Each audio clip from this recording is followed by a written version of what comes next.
네, 안녕하세요. 갯무주식TV입니다. 자, 오늘 3월 2주차 수익률 매 추천 ETF 말씀을 좀 드리고요. 구독자분께서 폭락을 극복하는 방법을 좀 말씀해 달라고 하시는데, 뭐, 제가 아는 한에서 말씀을 드리겠지만은 이게 뭐 생각보다 별거 아닐 수도 좀 있을 것 같네요. 예. 자, 본 방송은 주식 투자에 대한 저의 개인적인 견해일 뿐입니다. 저는 여러분의 투자에 직접 개입하지 않습니다.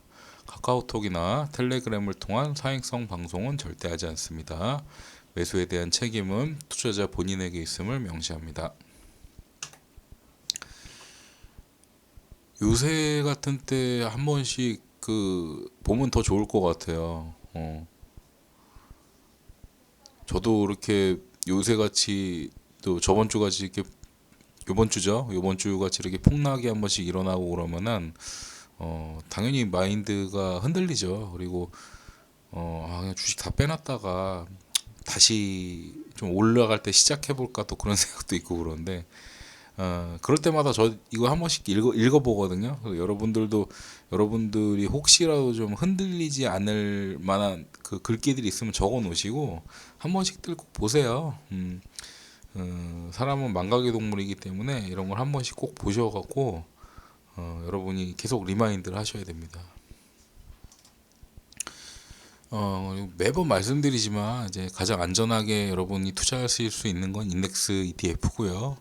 90% 정도는 지수에 먼저 투자를 하시고 몇 년 동안 한 10% 정도만 갖고 한번 운영을 해보시다가 본인이 지수보다 더 좋은 수익률을 낼 수 있는 자신감이 있다 하시면은 그때 시작해도 늦지 않으니까요. 투자의 제 1원칙이 잃지 않는 것에 있다는 것을 꼭 여러분이 상기하시고 투자에 임하셨으면 좋겠습니다. 자, 폭락이 오면 어떻게 하나요? 이렇게 제가 제목을 좀 적어봤어요. 저번 주에 코스피도 그렇고 코스닥도 그렇고 폭락이 좀 심했죠, 그죠? 이제 미국 쪽에서 좀 뭐 마지막에 금요일 날 또 뱅크런 사태가 또 하나 일어났기도 했고, 우선 코스피 지수를 한번 볼까요? 코스피 지수를 한번 보면은 코스피 지수가 어쨌든 작년에 제가 볼 때는 작년에 바닥을 찍은 것 같아요. 작년에 이제 9월 말에 바닥을 한번 찍고 1월 달에 한번 이쪽까지 왔다가 이제 다시 이제 올라가는 모양인데 뭐 모르죠. 다시 또 여기 한 2100선 뭐 2200선 근처 왔다 갔다 할 수도 있는 거고 주식이라는 게 사실 뭐 우리가 미래를 예측을 한다는 거는 뭐 어느 정도는 이제 예측은 할 수 있겠지만 단기적으로 이제 이게 뭐 몇 포인트가 오고 뭐 몇 포인트가 떨어지고 몇 포인트가 오른다 이런 거를 사실 맞춘다는 거는 홀짝 게임을 하는 걸 맞추는 거랑 똑같은 거고 저는 개인적으로서 뭐 지수가 뭐 몇 포인트 될 것 같다 몇 포인트 될 것 같다 이렇게 얘기하시는 분들의 유튜브는 그렇게 추천해드리는 편은 아닙니다. 근데 결론적으로 저는 개인적으로는 그 생각은 있어요. 그러니까 코스피 같은 경우는 이제 거의 다 빠진 것 같아요. 끝난 것 같아요. 그러니까 차트상으로 봤을 때는 이제 웬만큼 이제 거의 다 좀 빠지지 않았나 외려. 그래서 저는 지금 외려 좀 더 걱정되는 게 이 코스닥이에요. 코스닥. 지금 코스닥이 어쨌든 간에 코스닥도 비슷해요. 코스닥도 비슷하게 이제 10월 달에 바닥을 한번 잡고 1월 달쯤에 바닥 한번 더 잡고 이제 이번에 많이 올라갔는데 저 이게 지금 되게 좀 불안한 게 뭐냐면 제가 아까 저번 주에도 한번 말씀드렸을 거예요. 이제 코스닥에 있는 것 그 2차 전지 관련주 웬만하면 만지지 마시라고 제가 자꾸 얘기를 드리는 게 지금 결론적으로 말씀드려서 여기부터 여기까지 급성장을 했잖아요. 지금 이 급성장한 게 한 20 몇 프로 올라간 게 거의 다 에코프로비엠발로 올라가는 거거든요. 지금 좀 옛날에 셀트리온 헬스케어 보는 것 같은 좀 느낌이 들어갖고 가급적이면 여러분 만지지 말라고 제가 말씀드리고 싶은 게 요즘 갭이 너무 많이 떴어요. 갭이 너무 많이 떠갖고 모르죠. 더 올라갈 수도 있는데 이제 더 올라가도 저는 위험하다고 생각합니다. 솔직히 더 이상은 이제 그쪽 안 건드리시는 게 좋을 것 같아요. 음, 그리고 제가 오늘도 이제 부자빠님 그 생방송 하는 거 잠깐 보다가 지금 왔는데 이 부자빠님도 지금 가급적이면 2차 전지주 만지지 말라고 얘기를 하고 계세요. 하고 계시는데 제가 그 인간 지표로 보는 것 중에서 어떤 게 있냐면은 댓글이 굉장히 많이 달려요. 그러니까는 부자 아빠님도 지금 에코프로비움 얘기를 하고 계시더라고요. 하고 계셔갖고 만지지 마라 위험하다. 저도 사실 비슷한 생각이었거든요. 차트를 보게 되면은 너무 심해요 지금. 그러니까 너무 급속도로 올라가고 이거 한번 이제 내리꽂기 시작하면은 그 에코프로비움 내리꽂는 것만큼 진짜 이만큼 내려올 거예요. 그래서 지금 코스닥이 굉장히 위험하니까는 저는 개인적으로 만지지 말라고 말씀드리고 싶고 아까 그 말씀드린 것 중에 이제 인간 지표로 보는 것 중에 그 채팅창에 이제 부자 아빠님 욕을 엄청 하기 시작을 합니다. 이게 부자 아빠님이 재작년에 삼성전자도 만지지 말라고 했고 셀트리온도 만지지 말라고 얘기를 했어요. 그러면은 그때 이제 만지지 말라고 얘기할 때쯤 되잖아요. 그럼 거기 그 게시판에 뭐 욕을 하고 난리가 납니다. 근데 어김없이 이제 한 반년에서 1년 정도 지나면은 다들 이제 그 고개를 숙이죠. 비트코인도 마찬가지였고 고개를 숙이게 됩니다. 그만큼 여러분 주식이 똑똑한 사람이 우선이라기보다는 경험이 많으신 분들이 특히나 이제 성공하신 경험이 많으신 분들이 연로하신 분들이 좀 많이 예측이 잘 맞을 때가 많아요. 그래서 주식은 뭐라고 그럴까 좀 뭐 브레인이라든가 진짜 뭐 말 잘하고 막 똑똑하고 이런 사람보다는 정말 오랜 기간 동안에 좀 그 주식으로 성공한 사람의 얘기를 좀 많이 들어보세요. 특히나 이제 그 나이 드신 어르신분들, 어르신분들 중에서 돈 좀 많이 갖고 있는 사람들, 이제 그런 분들 이제 보면은 여러분의 인생에 투자에 있어서 굉장히 도움이 많이 되실 거예요. 제가 매번 말씀드리죠. 저는 올해 목표를 7천만 원을 잡고 가고 있고, 어,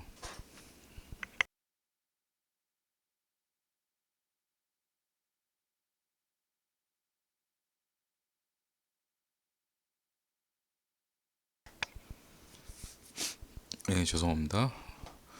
7천만 원으로 갖고 가고 있고, 현재 주식 잔고가 한 4,800 정도 되는 것 같아요. 전주 대비해서 보니까는 많이 빠졌더라고요. 저도 거의 한 3% 정도 지금 빠진 상황이고, 어, 근데 저는 사실 여러분 이게 7천만 원을 만든다고 그러면 보통 사람들은 자기의 그 원금 갖고서 이만큼을 만들려고 자꾸 노력을 해요.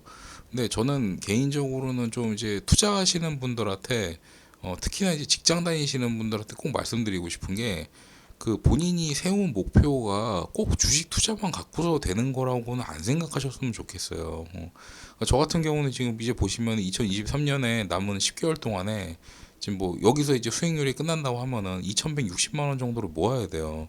근데 저는 이 중에서 1,700만 원 정도는 제 월급으로 채워 넣을 거예요. 음. 나머지 이제 460만 원 정도만 이제 수익을 내보겠다는 마인드를 가지고 투자를 한다고 하면은 생각보다 그렇게 투자가 힘들진 않거든요, 여러분. 그래서 내가 일을 해서 이제 월급을 탈 수 있을 때까지는 항상 그 월급을 잘 모으셔가고 저축을 늘리는 습관을 꼭 기르시는 게 좋을 것 같아요. 그래야지 나중에 회사를 그만두고 나서라도 내 씀씀이도 계속 좀 유지가 되고 그러니까 월급을 많이 저금을 하면 저금을 할수록 내 씀씀이가 적어지지 않습니까? 그러면은 내가 실제로 퇴직을 했을 때도 그 적어진 씀씀이를 계속 유지하는 상태로 그냥 살게 된다고 그러면은 생각보다 그렇게 삶이 힘들지 않을 거거든요. 그러니까 우리가 항상 그러니까 저는 직장인들인 그런 것 같아요. 직장인들이 항상 직장을 그만두는 걸 무서워하는 게 왜 그러냐면 여러분 생각해 보세요. 여러분 대학교 때 돈 있었어요?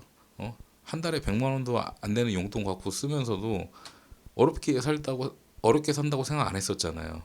그죠? 근데 우리가 직장을 다니면서 내 씀씀이가 계속 커지니까는 그 커진 씀씀이를 감당을 못할까봐 불안한 거거든요, 사실. 사실 뭐 가장 간단한 방법은 씀씀이를 처음부터 크게 안 가지면 되는 거예요. 안 가지면 되는 건데 사람이 또 그렇게 됩니까? 일하다 보면 스트레스도 받고 이제 스트레스 받으면 좀 이제 그 보복 소비 같은 것도 좀 해야 되고요, 그죠? 내가 이제 일을 열심히 했다고 또 자기 자신한테 주는 선물 같은 것도 있을 수 있을 거고 해외여행도 한번 나가고 싶고 다 해보고 싶죠. 근데 저는 뭐 보통 이제 한 20대 후반쯤에 취직을 하시니까 1, 2년 정도는 뭐 자기가 해보고 싶은 거 다 해보고 뭐 월급 다 한번 써보시고 해도 뭐 상관없다고 생각을 해요. 근데 3년 차 정도 되면서부터는 좀 정신을 차리시고 좀 돈을 좀 모으시는 게 좋지 않을까 이렇게 추천을 좀 드려요. 그래서 자꾸 이렇게 주식 투자만 갖고서 여러분이 자꾸 그 본인의 그 주식 계좌라든가 아니면 투자금을 자꾸 늘릴 생각을 하지 마세요. 그 요행이에요, 요행. 어? 요행을 바라지 마시고 계속 어쨌든 간에 적립식으로 어? 저금을 하시고 계좌를 늘리시는 게 좋을 것 같아요. 음. 이번 주에 뭐 이슈 사항 같은 거 보면은 뭐 제가 볼 때는 뭐 그렇게 저는 이렇게 엄청난 타격을 받진 않았어요. 사실 뭐 한 3% 정도 떨어진 거니까 제 자금에서 한 3% 정도 날라갔나 보다. 그냥 뭐 언젠가 다시 올라가겠지 뭐 이렇게 생각을 하는데 아마 이번 주에 이제 막 좀 2차 전지 관련 테마라든가 뭐 이것저것 좀 투자를 많이 하신 분들은 손해를 좀 많이 보셨을 것 같아요. 그래서 제가 그래서 자꾸 말씀드리는 게 좀 분산 투자를 하고 팜 시스템으로 투자를 하시면은 생각보다 그렇게 많은 하락을 겪지 않습니다, 여러분. 그러니까는 우리가 조금씩 조금씩 그 주식 투자의 공부를 좀 하면서 투자금을 좀 늘려보는 연습을 좀 해보시는 게 좋을 것 같아요.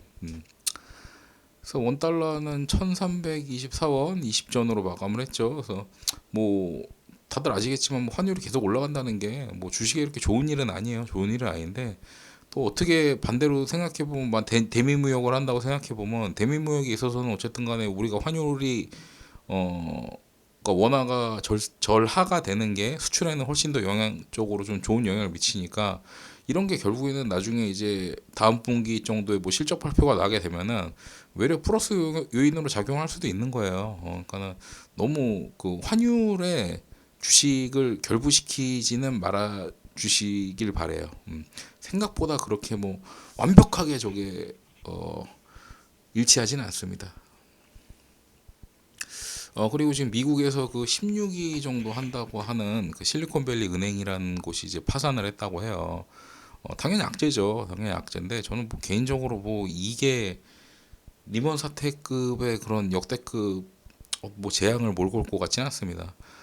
근데 어쨌든 이게 미국에서 이제 금리 올리는 게 부담이 될 가능성이 있어요. 그래서 지금 미국에서 좀 금리 세게 올린다 뭐 얘기는 하지만 실제로 이렇게 하나 뱅커럽이 하나 일어나게 되면은 이거를 내가 계속 올리면은 연쇄 파산이 일어날 수 있겠구나 이게 연준이 그렇게 생각을 할 수도 있거든요.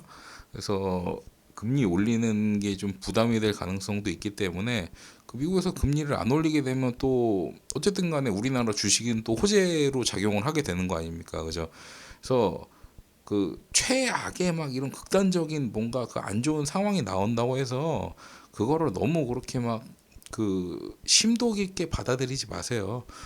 최악의 결과가 나왔다는 거는 그 다음번에는 이거보다는 좋을 일만 생길 수 있다는 또 기대감이 생길 수도 있는 거거든요. 그러니까 자꾸 주식 투자를 하시는 분들은 좀 긍정적으로 생각하시는 마인드를 좀 기르시는 게 좋아요. 그게 자기가 사는 데 있어서 인생이 편합니다, 여러분. 주식 투자가 얼마나 고통의 사업입니까, 여러분. 그죠? 자, 거기다 이제 중국이 이란하고 사우디를 화해를 시켰어요, 여러분. 그 사실 미국이랑 사우디가 사이가 굉장히 좋았었는데 저는 개인적으로는 지금 미국 대통령이 이렇게 대외적인 그 관계를 잘하고 있다고 생각은 안 합니다. 그분 제가 볼 때 이렇게 대외적인 그 활동에 있어서 굉장히 좀 모자르신 분 같아요. 미국이 원래 사우디랑 굉장히 사이가 좋았다가 사우디한테 이제 막 이것저것 막 요구하고 막 갑질해대고 그러면서 사우디가 이제 열받아 갖고 미국하고 관계를 거의 끊다시피 했어요 지금. 그래서 근데 이런 상황에서 중국이 이걸 눈치를 채고 이란하고 사우디도 원래 사이가 안 좋은데 이란하고 사우디를 지금 화해를 시켰어요. 그러면서 중국이 지금 그 셋이서 중국하고 이란하고 사우디하고 지금 외교를 하고 그러더라고요. 그래서 중국이 자꾸 이렇게 그 확장세를 높여 지금 사실 중국이 뭐 암묵적으로 얘기는 안 하지만 러시아랑도 사이가 좋잖아요. 그죠? 근데 문제는 뭐냐면은 계속 미국 편에서 막 섰던 사람들이 지금 미국이 하도 짜증나게 하니까 자꾸 미국을 버리고 중국 쪽으로 붙고 있어요 지금. 미국이 지금 계속적으로 대외관계가 안 좋아지고 있기 때문에 언젠가 이게 미국의 발목을 잡는 그 요인으로 작용을 할 거예요. 그래서 저는 개인적으로 가급적이면 나스닥 주식 만지지 말라고 계속 말씀을 드리는 겁니다. 물론 이제 나스닥 주식 떨어지면 우리나라 주식도 당연히 타격이 오겠죠. 오기는 오겠는데 좀 제가 볼 땐 좀 세게 올 것 같아갖고 미국이 지금 좀 많이 위험합니다, 여러분. 그래서 재정적으로 굉장히 좀 힘든 상태이기 때문에 가급적이면 미국 주식 건들지 마시기를 저는 좀 추천을 드리겠습니다. 아까도 말씀드렸지만 이제 코스닥이 이번 주만 3% 넘게 하락을 했어요. 그래서 코스닥이 이제 시가총액 1등인 에코프로비엠을 봤더니 한 10.78% 정도 하락을 했더라고요. 제가 저번 주에도 말씀드렸잖아요. 저번 주에도 말씀드렸지만은 배터리 관련 주제가 만지지 말라고 말씀드렸어요. 이게 지금 차트상으로 봤을 때도 너무 위험합니다, 여러분. 당연히 이제 그 2차 전지가 에코프로 BM도 그렇고 뭐 저는 개인적으로 다 좋은 것 같아요. 좋은 것 같은데 그 좋은 거하고 주가 올라가는 거하고는 제가 볼 때 별로 그렇게 상관이 있는 것 같지는 않아요. 그래서 왠지 느낌이 지금 삼성전자 거 다 한번 해먹고 사람들이 자꾸 코스닥이 올라가고 이제 코스피는 안 올라가고 하니까 코스닥 쪽으로 자금 이동이 지금 많이 되는 게 제가 눈에 보여요 지금. 특히나 2차 전지주 위주로 좀 많이 올라가고 에코프로그램이 지금 갑자기 눈 깜짝할 사이에 지금 시가총액 1위까지 올라갔죠, 그죠? 여기서 더 올라갈 수도 있어요. 더 올라갈 수도 있는데 여러분이 이제 만진다고 그래갖고서 이거 수익을 내기가 힘들다니까요. 이제부터는 변동성이 어마어마할 건데 그 변동성을 다 견뎌내면서 일하면서 중간중간에 그거 계속 보면서 단타 치실 수 있을 것 같아요. 그게 힘들다는 거죠. 조심하세요. 그래서 지금 중국 양해도 나왔는데 뭐 중국 양에서 저는 사실 좀 경기 부양책 얘기를 세게 할 줄 알았는데 생각보다 그렇게 얘기를 많이 안 하더라고요. 그래서 지금 제가 보니까 중국도 부동산이 지금 굉장히 문제예요. 왜냐면은 중국의 경제 활동에 있어서 한 부동산이 차지하는 게 한 55% 정도가 된다고 그러더라고요. 55% 정도가 되는데 어쨌든 간에 이 급한 불은 꺼야 되니까 그래서 어, 생각보다 좀 낮은 성장률을 전망을 좀 했고 근데 저는 그나마 좀 이게 중국 양해에서 나온 얘기는 아니고 이제 얼마 전부터 제가 중국 관련돼 갖고서 중국 관련돼 갖고서 그 제가 이렇게 얘기를 하다 보니까는 다른 유튜브들도 좀 보고 하다 보니까 앞으로 이제 중국에서 주식 상장하거나 이제 뭐 회계 처리하거나 이런 금감원 같은 데에 좀 그러니까 파워를 높일 생각이 있는 것 같아요. 그 말은 뭐냐면은 사실 그 중국은 공산주의 국가기 때문에 좀 국가에서 찍어 누르는 경향이 굉장히 많았었거든요. 근데 이렇게 하다 보니까 지금 문제가 생긴 거야. 그리고 중국이 지금 부양책을 쓰려고 하고 있는데 부양책이 안 먹혀 들어가고 있어요, 사실. 얘기를 들어보니까 그걸로 다 지금 빚을 갚고 있다는 거예요. 그러니까 부동산 쪽 관련돼서도 부채가 많이 생기고 하다 보니까 자꾸 이걸 갚고 있다고 하더라고요. 그래서 지금 중국도 인플레이션이고 뭐고 그 금리를 못 올리는 게 얘네도 지금 금리 올린 부동산 박살날 거기 때문에 일본하고 지금 비슷한 상황이에요. 그래서 중국하고 일본은 지금 금리를 많이 지금 못 올려요. 금리 한번 올릴 때마다 지금 파산하는 그 사람들이 몇십만 명씩 나오고 중국은 몇백만 명씩 나오겠죠, 그죠? 중국도 지금 우리나라처럼 또 고령화 사회로 들어가고 있는데 거기다가 또 사람들이 이제 우리랑 비슷하게 애를 안 낳고 있습니다. 그래서 근데 모르겠어요. 저는 그래도 중국 주식시장이 중장기적으로 보면은 좀 좋아질 것 같은 게 어쨌든 간에 그 투명해졌잖아요. 좀 예전보다는 더 투명해지고 있고 이런 부분에 있어서 지금 외국 자본들도 유치를 많이 하게 될 겁니다. 그럴 수밖에 없을 거예요. 왜 지금 나라 안에 부채가 너무 많기 때문에 외국 자본을 끌어들여 와야 돼요. 이제 답이 없어요. 그러면서 이게 되게 여러분 나중에 한번 보세요. 나중에 보면은 결국에 있는 그 미국에 있는 그 자금들이 빠져나와갖고 중국 시장으로 들어올 겁니다. 근데 그 중에 대부분은 거의 다 미국 투자 회사들일 거예요.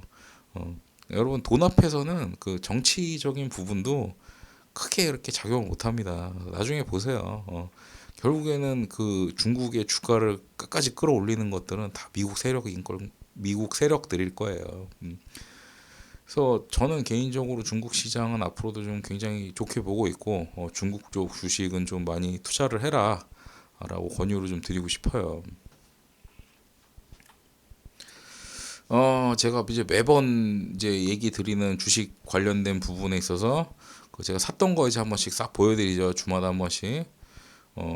그 지금 보시면 아시겠지만 되게 여러 종목을 샀어요. 그래서 한 20개 정도 될 것 같은데 여러 종목을 사갖고서 계속 자산을 배분을 했어요. 배분을 하다 보니까 물론 이제 수익이 많이 안 나고 좀 안 좋죠. 요새는 제가 2월 한 중순부터 이걸 사기 시작했으니까 당연히 안 좋죠. 2월 중순부터 사실 장이 그렇게 좋지 않지 않았습니까? 근데도 불구하고 실제로 어, 마이너스는 한 4.7%밖에 안 났어요. 4.7% 정도밖에 안 났다. 음? 그러니까 분산해서 투자하는 연습을 좀 계속 해보시고 저는 이제 3월에 월급을 타면은 추가 매입을 한번 해보려고 여기다 수량을 다 적어놨거든요. 미리미리 이렇게 적어놓으세요. 미리미리 적어놓고 이거 얼마나 그러니까 사람이 희망이 생기잖아요. 저는 사실 그 로또 사는 사람들 기분이 이런 기분이지 않을까 항상 생각을 하면서 이렇게 주식 개수를 적어놓거든요. 그래서 한번 더 사보려고요. 더 사갖고 한 70만 원 정도 더 사서 한 300만 원 정도 채워볼 생각입니다. 지금 여러분 제가 계속 말씀드리지만 인도가 좀 뭐라 그럴까 미국하고 중국하고 싸워도 손해 보지 않는 나라가 지금 제가 볼 때 유일한 나라가 인도라고 해요. 그래서 인도 쪽은 계속 한번 투자를 좀 더 늘려봐야 되나 지금 생각을 좀 하고 있고 뭐 중소형주들도 지금 보시면 아시겠지만 중소형주들이 그렇게 크게 이렇게 저 타격을 안 입잖아요. 그래서 중소형주가 지금 탄탄하다. 그걸 항상 생각을 하셨으면 좋겠고 이게 중소형 고배당은 제가 볼 때 별로 안 좋은 것 같아요. 고배당 이런 거 별로 안 좋을 것 같고 지금 주식이 한번 떨어지는 게 또 어쩔 수가 없는 게 그 또 4월달, 5월달 되면 또 배당금이 나오잖아요, 그죠? 배당금 나오고 그러면은 또 주식이 한 번씩 떨어지더라고. 특히나 이제 우리나라는 또 연배당을 많이 하니까 4월, 5월 되면 또 연에 이렇게 배당금 많이 주잖아요. 그 나고 나면은 이제 2분기는 당연히 또 실적이 좀 안 좋게 나오고 막 그래요. 그래서 뭐 이런 저런 이유들로 인해서 이제 2분기는 생각보다 그렇게 좋은 수익률이 안 나죠. 그래서 어쨌든 좀 다음 주에는 좀 호재만 좀 나왔으면 좋겠네요. 그래서 뭐 저는 우선은 아직까지는 다른 쪽에는 더 투자를 이제 해야 되나 뭐 이런 생각이 좀 들고 아직은 뭐 이렇게 모르겠어요 지금. 그러니까 저 원래 투자하던 거 이렇게 있으면은 저거를 이제 그러니까 이거를 더 늘려야지 지금 이 생각은 있는데 여기서 이제 뭐 섹터를 지금 더 찾아보고 있는데 아직까지는 별로 없는 것 같아요. 그래서 우선 이걸 그냥 3월 달에도 이거를 계속 한번 늘려보는 방식으로 좀 마무리를 좀 줘보려고 합니다. 그래서 아까도 제가 말씀드렸지만 여러분 여러 곳에 분산 투자를 하면요 생각보다 많이 안 떨어져요. 우리가 사실 저번 주 생각을 해보세요. 저번 주 생각하면은 마음의 느낌적으로는 막 20% 30% 떨어진 느낌이야. 폭락 한번 나올 것 같고. 근데 실제로 주가는 한 3%밖에 안 떨어졌어요, 여러분. 그리고 떨어지면은 저 같은 사람들은 외려 여러분들한테 좀 죄송한 얘기일지도 모르지만 나는 월급 3월 말에 월급 나올 때까지 주식이 외려 안 올랐으면 좋겠다고 생각도 하고 그래요, 막. 그럼 더 싸게 살 수 있으니까. 그럼 욕심 안 부리면 언젠가 이제 승리를 하게 되는 게임이거든요. 주식이라는 게 적립식으로 계속 사다 보면은 그래서 여러분이 그 폭락의 장애 견디려고 하면은 결국에는 팜 시스템을 쓰실 수밖에 없을 거예요. 나중에 가시면 이게 알 거예요. 그러니까 내가 팜 시스템을 씀으로써 당연히 수익이 이렇게 되면 좀 들나요. 수익은 들라. 왜? 오르는 게 있으면은 이렇게 폭락하는 것도 있고 막 그래갖고 생각보다 이렇게 수익이 많이는 안 납니다. 근데 이 수익이 난다는 거에 대한 그 기쁨이나 이런 거보다 여러분 장기간 투자를 하게 되면은 이 변동폭이 크지 않고 안전하게 간다는 거에서 굉장히 믿음이 생기고 주식을 하면서 이제 그 스트레스를 많이 덜 받게 돼요. 그래서 저는 개인적으로 좀 이렇게 분산해서 투자하는 방법을 여러분들이 한번 해보셨으면 좋겠어요. 그래서 본인들 자금의 한 투자금의 한 10% 정도만 이렇게 하셔서라도 이것저것 한번, 그러니까 마음에 드는 게 있으면 여러분도 내가 이렇게 하다 보니까 이거 괜찮은 거 같아, 이 섹터 좋아 보인다, 이렇게 하면은 한 번씩 이렇게 사보라는 거예요. 사보는 건데 그걸 막 무슨 100만 원, 200만 원 막 지르지 말고 저처럼 그냥 막 10만 원, 20만 원 이렇게 사보라 이거죠. 그러면 생각보다 그렇게 크게 손해는 안 본다. 그러니까는 우리가 서로 이제 앞으로도 이런 부분에 대해서 좀 공유를 해가 나가면서 또 질문 있으시면 질문 또 따로 주시고요. 그러면은 그 관련된 부분에 있어서 제가 또 답변을 좀 해드리도록 하겠습니다. 솔직히 말씀드려갖고 이번 주는 별게 없었어요. 저는 개인적으로 이제 막 폭락이 계속 나오고 막 안 좋은 악재가 나오고 하다 보니까 사실 여러분한테 드릴 말씀이었고, 뭐 지금은 그냥 버텨라라고 말씀을 드릴 수밖에 없을 것 같아요. 왜냐면은 이게 무슨 뭐 저는 개인적으로 이거 폭락의 징조는 아닌 것 같거든요. 한 번 정도는 겪어야 되는, 좀 이제 상승을 좀 많이 했으니까 1월달, 2월달 중순까지 상승을 많이 했다 보니까 결국에는 상승을 많이 하면은 많이 한 만큼 또 되돌리려는 또 세력들이 나타나요. 저는 이제 그 와중에 지금 있다고 생각을 하거든요.